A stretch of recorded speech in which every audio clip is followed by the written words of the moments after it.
So, Clarence, I like the approach of discussing the role of propaganda.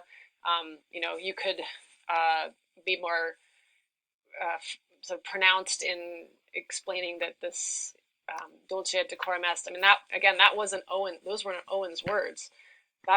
He was criticizing those words that belonged to the ancient Roman poet Horace. So you could make clear that that propaganda is something that came from a time far prior to World War One.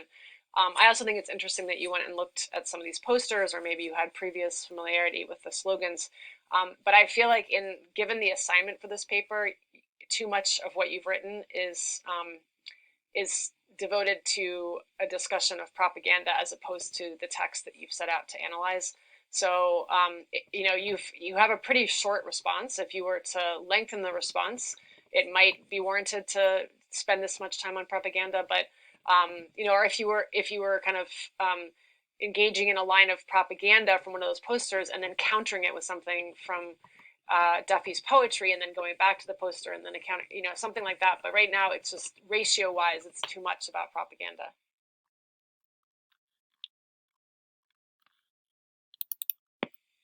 So anything that I'm highlighting in pink is just a sentence that if you read it out loud, I think you'll recognize that the wording's problematic and you should work on trying to revise it. If you can't do that, then if you're struggling to recognize the errors or to be able to rephrase the sentences, then let me know.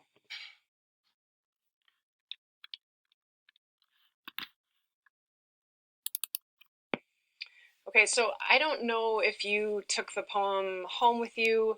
I did put a link to the poem. I don't know what version of Last Post you were working with, but you are correct in having the single quotation marks the, around "he plunges at me, guttering, choking, drowning."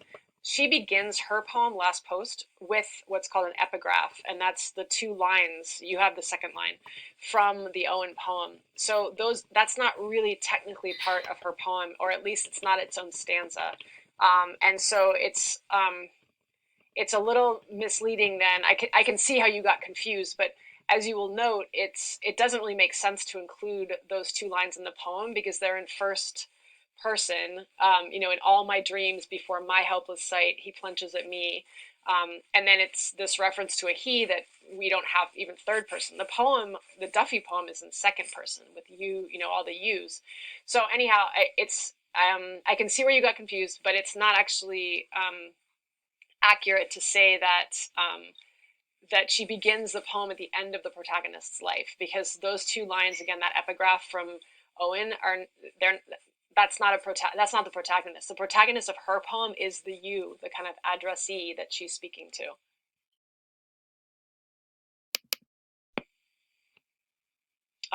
Okay. Also, when you talking about the bullet punctured his body, if you're again, it's confusing if you're kind of conflating and meshing those two lines with the rest of her poem. But the he in the Owen poem, the he plunges at me.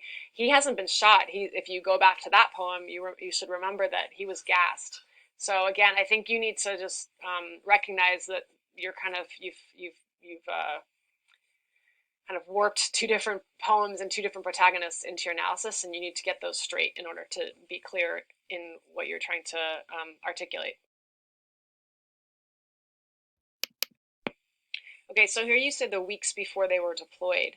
As we talked about in section, when we looked at this poem, what Duffy does is this very, at first kind of very subtle, but then we start to really pick up. She's rewinding these soldiers' lives. She's going from the moment that they were scythed to the mud, and basically, killed, to when they kind of got up and reversed backwards. So it's a little, it's it is kind of, I mean, the weeks before they were deployed is in a way accurate, but I think that you want to make your reader aware that this is this sort of in explaining kind of where they've come from and taking them back there. You want to make it clear that you understand this reversal of their fate.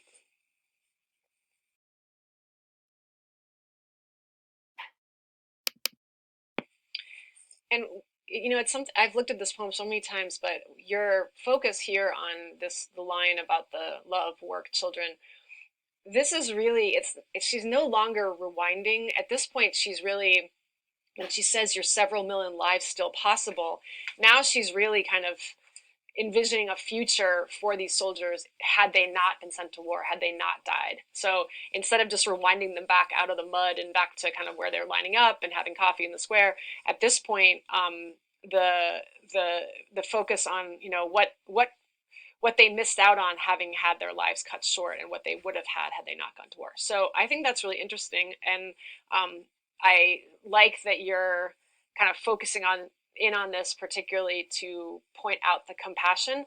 I think that your explanation here and your analysis of this part of the poem could go further. You say I feel more compassionate toward their situation, especially since it's pertaining to war. I mean, the whole thing is about war. So, what is it particularly about this line and this listing? I mean, you say it's more relatable. So, if you could sort of be more specific about that, and then, what is this? Her envisioning what they missed out on, being killed in war. How does that create true compassion in you, the reader? All right, Clarence, that's it. So that was more than 6 minutes of comments, but um, thank you again for pointing out that possibility about the problem with Catalina. I did a little research, and I think that is the issue. So I don't really know what to do about that.